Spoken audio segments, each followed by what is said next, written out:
From the revealed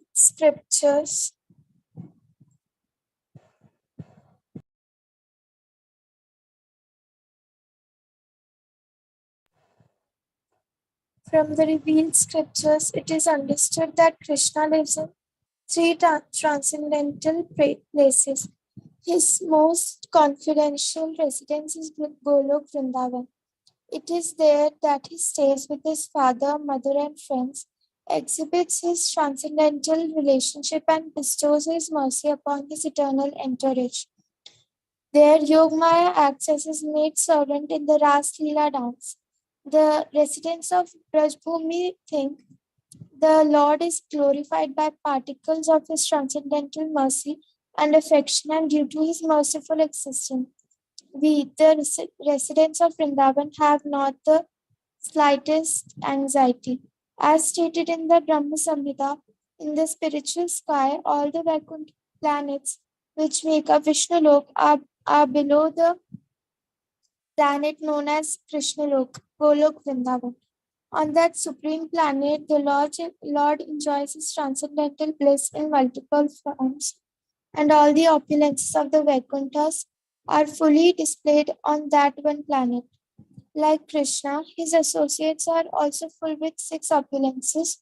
In the Padma Puran, it is stated that the material energy and the spiritual energy are separated by Virja river. That river flows from the perspiration of the first Purush incarnation. On the far bank of the Virja is the eternal nature, unlimited and all blissful, called the spiritual sky, the spiritual kingdom or the kingdom of God.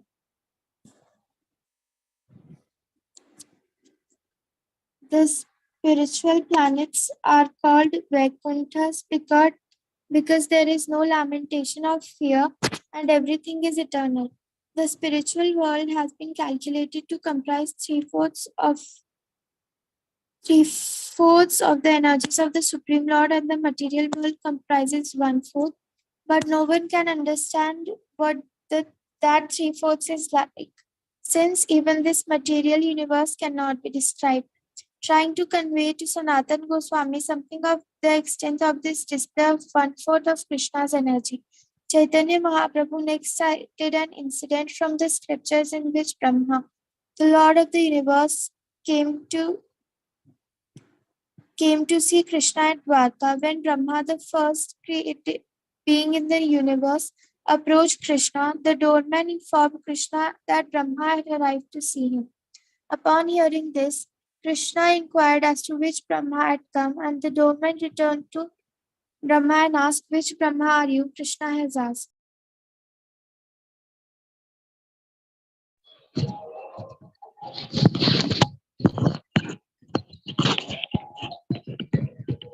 Brahma was struck with wonder. Why did Krishna ask such a question? Informed the, informed the doormat. Please tell him the Brahma, who is the father of four Kumaras and who has four head and came to see him. The doorman informed Krishna and then asked Brahma to come inside. Brahma offered the obeisance unto the lotus feet of Krishna and after Krishna and received him with all the honor. The Lord asked him why he had come. I shall tell you of my purpose in coming here. Lord Brahma replied, but first I ask you to kindly remove a doubt I have. Your doorman told me that you asked which Brahma had come to see you. May I inquire if there are other Brahma behind me.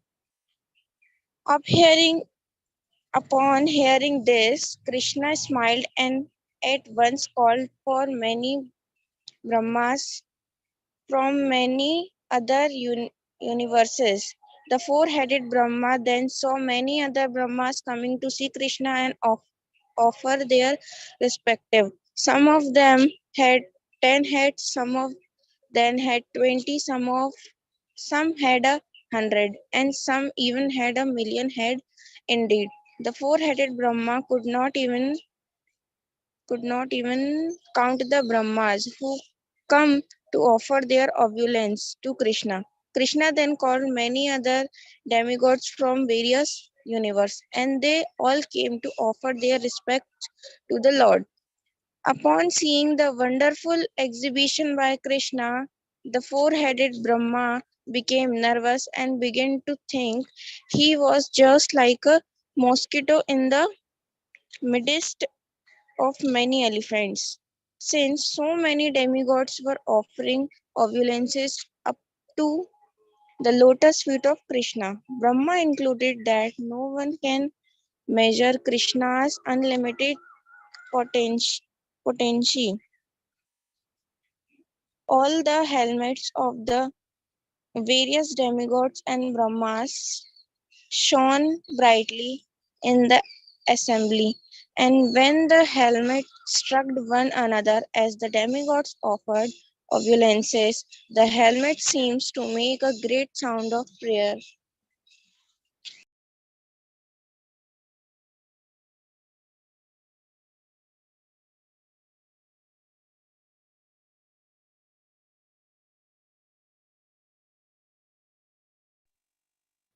Dear Lord, the demigods said, "It is your great mercy upon us, as that you have called us to see you. Is there any particular order? If so, we will carry it out at once. There is nothing especially required of you," Lord Krishna replied. "I only wanted to see you all together at one time. I offer my blessings to you. Don't be afraid of the demons. By your mercy, everything is all right." They all replied, "There are no disturbance at present, for by appearing on the earth you have vanquished everything in inauspicious." As each Brahma say Krishna, each thought that Krishna was only within his universe. After his incident, Krishna wishes all the Brahmas farewell. As and after offering respect to him, they returned to their respective universes. Upon seeing this, the four-handed Brahma at once fell down at the feet of Krishna and said, "What I thought about you before was all nonsense. People may say they know you perfectly, but as far as I am concerned, I cannot begin to conceive how great you are. You are beyond my understanding." Krishna then informed him, "This particular universe is only 4,000 millions miles across, but there are many millions and billions of universes which are far greater than this one. Some of these are many trillions or miles across, and all these universe required strong Brahmas with many more than four heads. Krishna further informed Brahma, "This material creation is only one quarter of my creative potency. Three quarters is in the spiritual kingdom."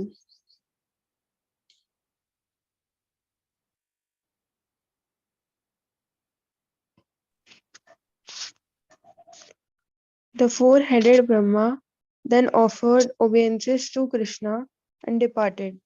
Now, understanding the meaning of the Lord's three quarters energy.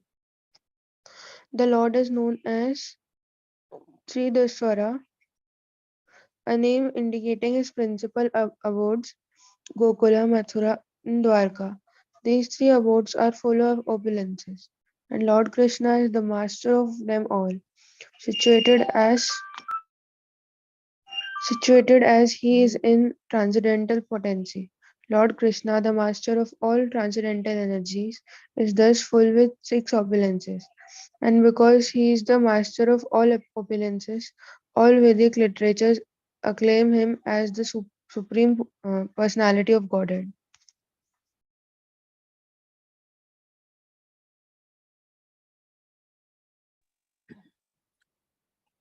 Lord Chaitanya then sang a nice song to Sanatan Goswami about the opulences of Krishna. All the pastimes of Krishna are exactly like the activities of human beings. There it is to be understood that his form is like that of a human being. Indeed, the human form is an imitation of his form. Krishna is dressed just like a cowherd boy.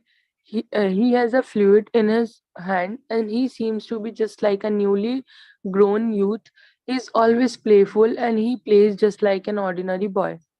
Thus, Lord Chaitanya began telling Sanatana Goswami about the beautiful aspects of Krishna. The Lord said that anyone who understands these beautiful qualities is dipped into an ocean of nectar. Krishna's Yogmaya potential is transcendental beyond the material energy, but the Lord exhibits his transcendental potential within this world, even within this material world, just to satisfy his confidential devotees. In other words, Krishna appears in the material world to satisfy his devotees. His qualities are so attractive that Krishna himself became eager to understand himself. When he is fully decorated and stand with his body curved in three ways, with his eyebrows always moving and his eyes so attractive, the gopis become enchanted. His especially award is at the top of the spiritual sky, and he resides there with his associates, the cowherd boys, the gopis, and all the goddess of fortune. It is there that he known as Madan Mohana.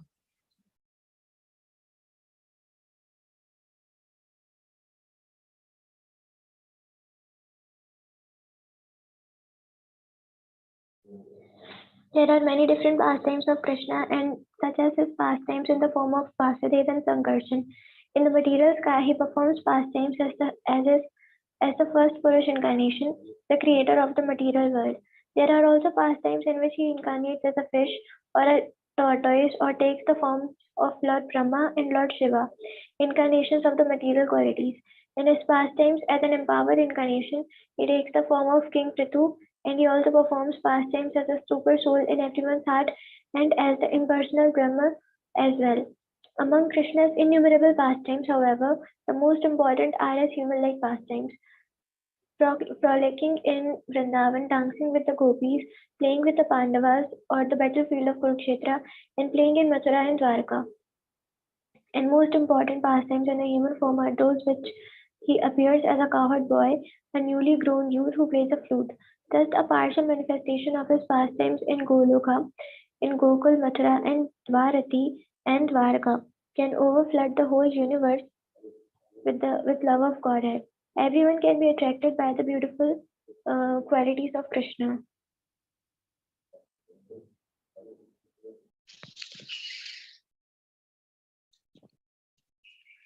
Mataji can highlight from where.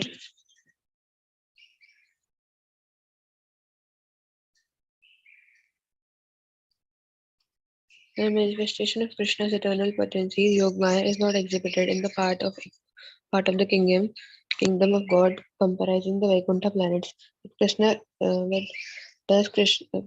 does exhibit that eternal potency within the universe when he descends from his personal abode out of his inconceivable mercy. Krishna is so wonderful and attractive that he himself becomes attracted by his own beauty, and that is a proof that he is full of inconceivable potential. As far as the ornaments decorating Krishna's body are concerned, it appears that they do not beautify him, but that they themselves become beautiful simply by being on his body. Always standing in a three curved way, he attracts all living entities, including the demigods. Indeed, he even attracts the Narayan form who resides in Vaikuntha planets.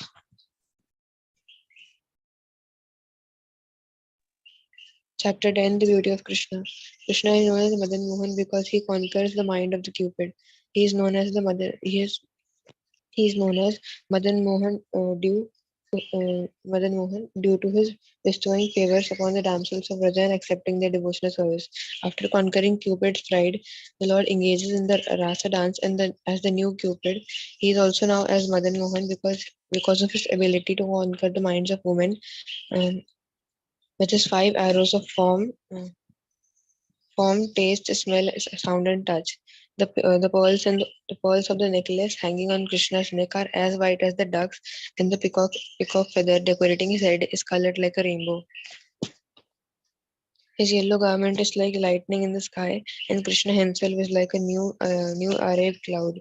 The gopis are like food grains in the field, and when the cloud pours rain on those grains, it appears that Krishna is nourishing the hearts of the gopis by calling down his pastime of rain of mercy.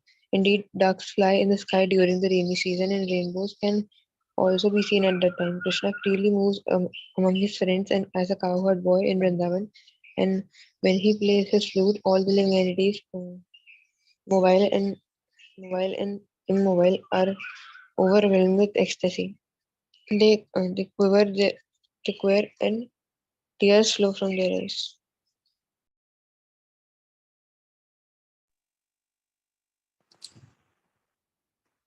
Krishna's conjugal love is the summit of his various opulences. He is the master of all riches, all strength, all faith, all beauty, all knowledge, and all renunciation. And out of these, his perfect beauty is his conjugal attraction. Such perfect conjugal beauty eternally exists only in the form of Krishna, whereas his other opulences are present in his Narayan form. As Lord Chaitanya described the super excellence of Krishna's conjugal attraction, he felt transcendental ecstasy, and catching the hands of Sanatana Goswami, he began to proclaim how fortunate the damsels of Braj were, reciting a verse from Srimad Bhagavatam. गोपयस्तपभ्यम् आचरण्यदमुष्यरूपं लावण्यस्तारम् अस्मोर्ध्वम् अनन्यसिद्धं दृग्भ्यः पिबन्ति अनुस्वाभिनवं दुरापम् एकान्तधाम यशासः Shriya Aishwarya Rasa. What great penance and austerities the damsels of Vrindavan must have undergone, for they are able to drink the nectar of Krishna, who is all beauty, all strength, all riches, and all fame, and who is the essence of all beautiful bodily lustre.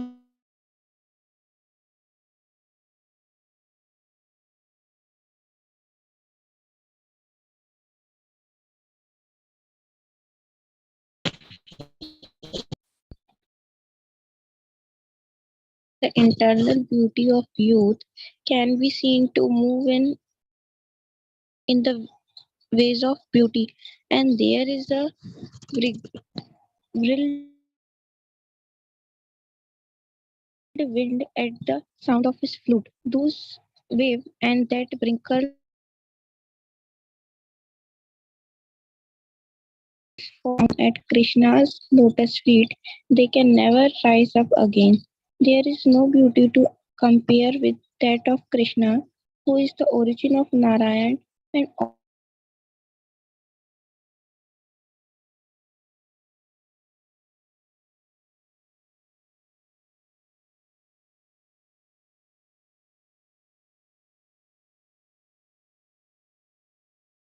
otherwise, why would the goddess of opinion of Narayan give gave up his association and engaged in the association of Krishna. Such is the super excellent beauty of Krishna, the everlasting mine of all beauty. It is the form it is from that beauty that all other beauty things emanate. The attitude of the gopis like a mirror upon which the reflection of Krishna's beauty develops. As every moment both Krishna and the gopis increase their transcendental beauty at every moment. And there is always transcendental competition between them. No one can appreciate that beauty of Krishna by properly discharge his occupational duty or by undergoing austere austerities, practicing mystic yoga, cultivating knowledge, or offering various kinds of prayers. Only those who are on the transcendental platform of love of God, who engage in devotional service only out of love, can appreciate the transcendental beauty of Krishna. Such beauty is the essence of all the opulences, and it appreciated only in the Goloka, Vrindavan, and nowhere else. In the form of Narayan, the beauty of mercy, fame, etc., are all established by the Krishna. But Krishna's gentleness and magnanimity do not exist in Narayana. They are found only in Krishna.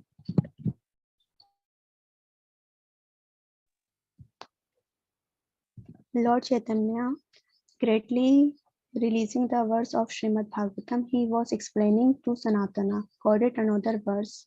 The gopis used to release the beauty of Krishna as a ceremony of perpetual enjoyment. They enjoyed the beauty, fame of Krishna, his beauty, ears with earrings, his broad forehead, his smile. And while enjoying this sight of Krishna's beauty, they used to criticize the Creator Brahma for causing their vision of Krishna to be momentarily impeded by the blinking of their eyelids.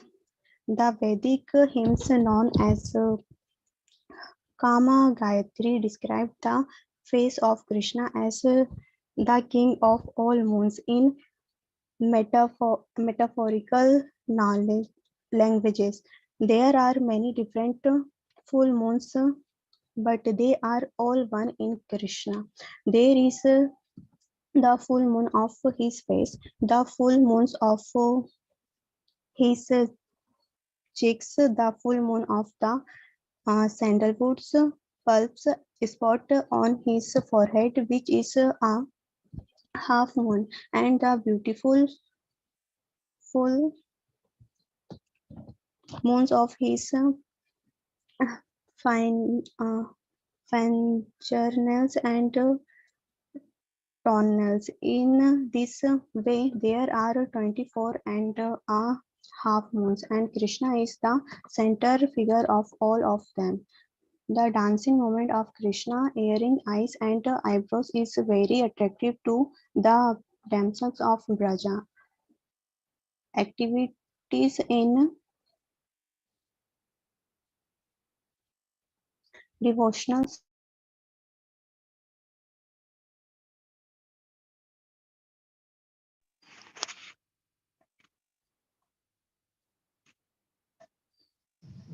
The dancing movement of Krishna's earrings, eyes, and eyebrows is very attractive to the damsels of Raja. Activities in devotional service increase the sense of devotional service. What else is there for two eye to see beyond the face of Krishna? Since one cannot sufficiently see Krishna with only two eyes, one feels incapable and thus becomes bereaved.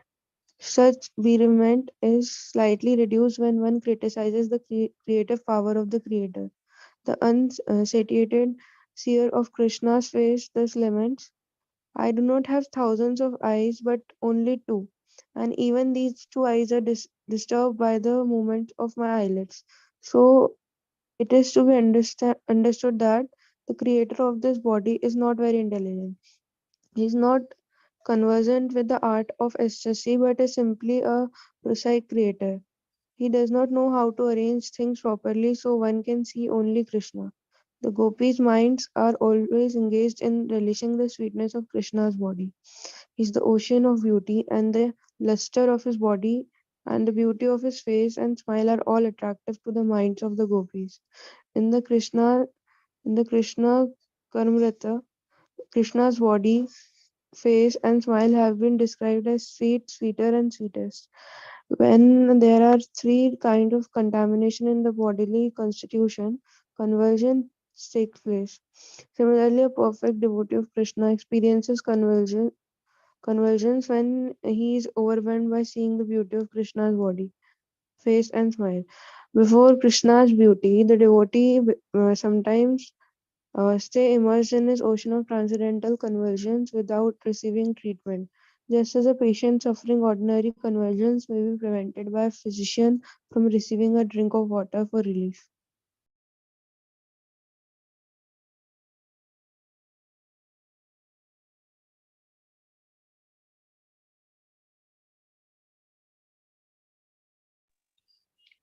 The devotee increasingly feels the absence of Krishna, for without him one cannot drink the nectar of his beauty.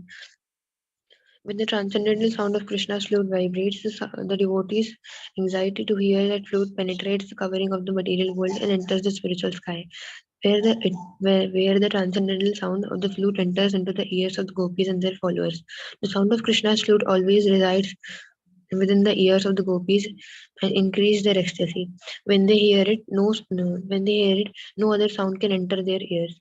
They are able to reply properly to their family members' questions, for all these beautiful sounds are vibrating in their ear. Thus, Lord Chaitanya explained the transcendental constitutional of Krishna, his expansion, his bodily luster, his everything connected with him. In short, Lord Chaitanya explained Krishna, the essence of everything, as he is. Hare Krishna. Okay, so now we lead the Ekadashi Katha. Today is Pap Mojni Ekadashi. So I'll highlight the part and devotees can read till that part only so that others will also get the chance.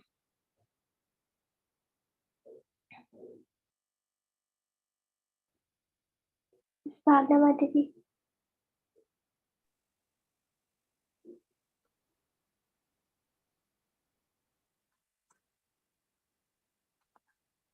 माता जी कहाँ से पढ़ना है? यहाँ starting से. Okay. Addressing Lord Shri Krishna, Yudhishthira Maharaj said, O Supreme Lord, I wish to hear about the Ekadashi that occurs during the dark fortnight of the month of Chaitra, between March to April. What is its name and what results can one attain by observing it? Lord Krishna replied, O best of kings, for the benefit of everyone, I shall describe to you the glories of this Ekadashi, which is known as Papamochni.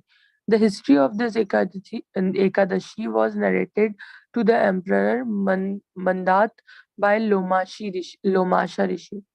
Lomasha Rishi narrates the Ekadashi that occurs during the dark part of the month of Chaitra is named Mochni Ekadashi. For the faithful devotee, it removes the influences of ghosts and demons.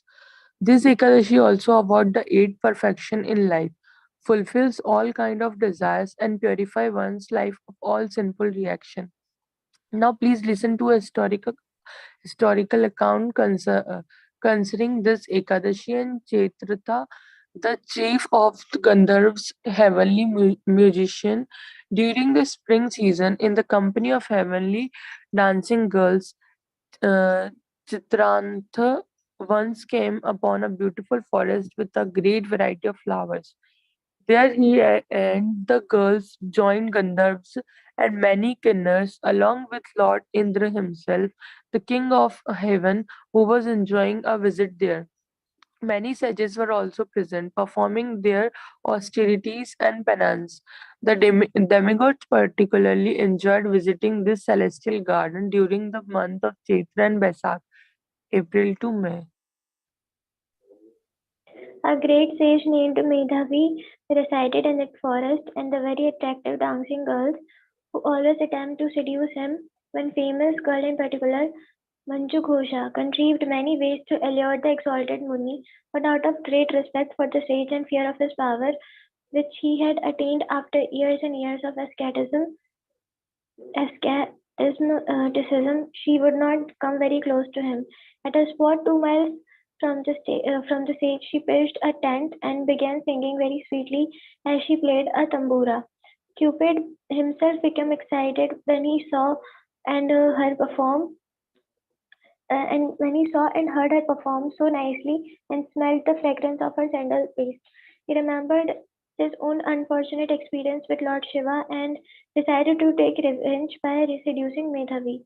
Cupid engaged Manjusha as his assistant, and when she looked at that powerful and attractive young sage, she also became agitated by lust.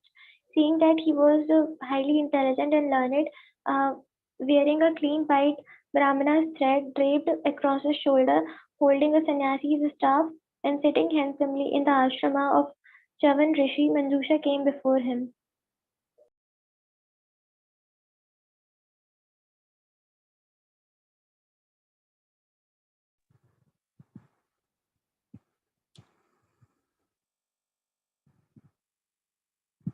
She began to sing seductively, and the small bells around her ankles, together with the bangles on her wrists, produced a delightful musical symphony.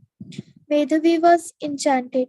He understood that this beautiful young woman desired union with him, and at that instant Cupid increased his attraction for Manju Ghosha by releasing his powerful weapons of taste, touch, sight, smell, and sound. Manjughosha slowly approached Medhavi and embraced the sage with her arms. Captivated, Medhavi gave up his meditation and decided to sport with her, and instantly his purity of mind and heart abandoned him. Forgetting even the difference between night and day, he went away with her to sport for a long, long time.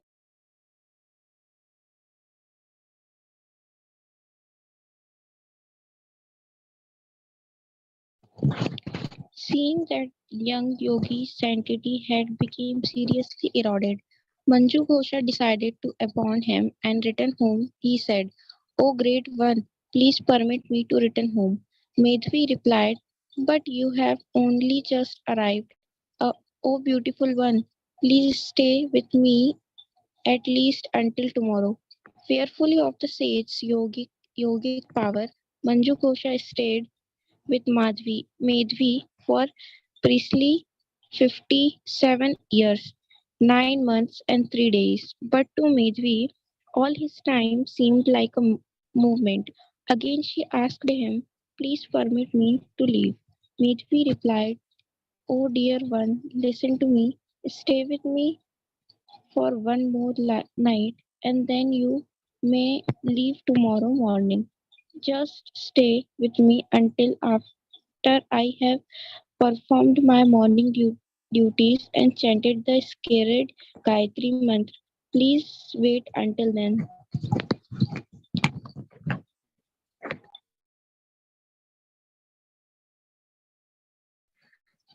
Manju Ghosha was still fearfully of Sage's great yogic power, but he forced a smile and said, "How long will it take you to finish your morning hymns and rituals? Please be merciful and think of all the time you have already spent with me." The sage reflected.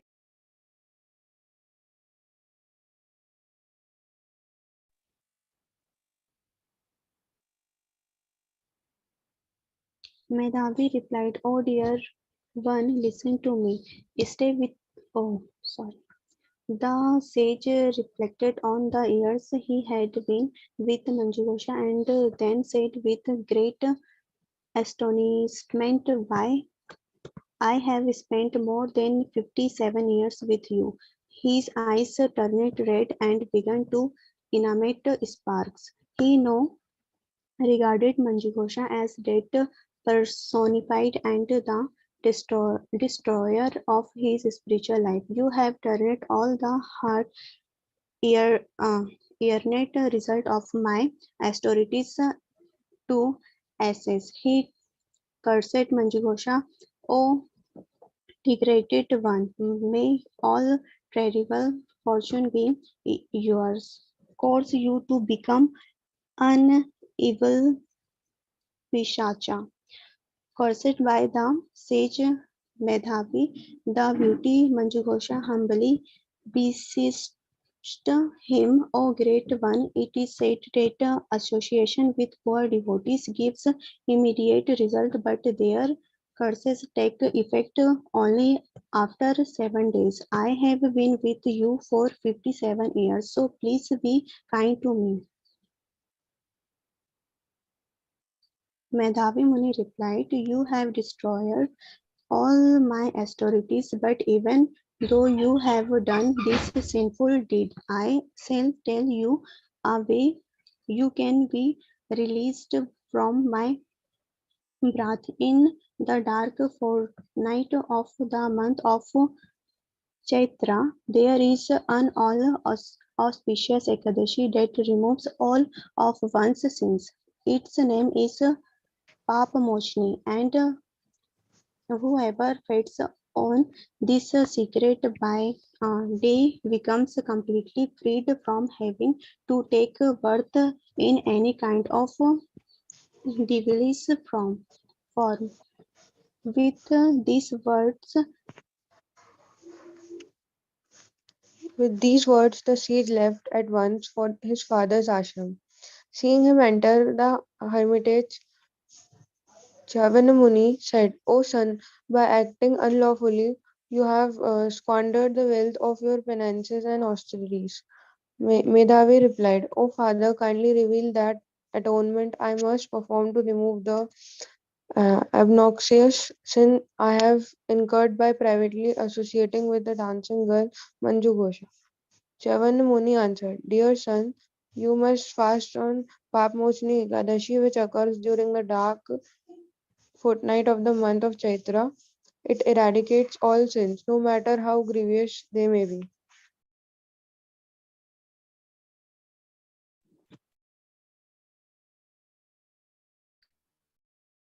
Maitreyi followed his father's advice and fasted on Papamochini Ekadashi. Thus all his sins were destroyed, and he again became filled with excellent merit. Similarly, Madhu Ghosha observed the same path and became free from the Pishacha curse. Ascending once, ascending once again to the heavenly spheres, she too returned to her former position. Lomasa Rishi continued, Thus, O king, the great benefit of fasting on Papamochini Ekadashi is that whoever does so with faith and devotion will have all his sins completely destroyed.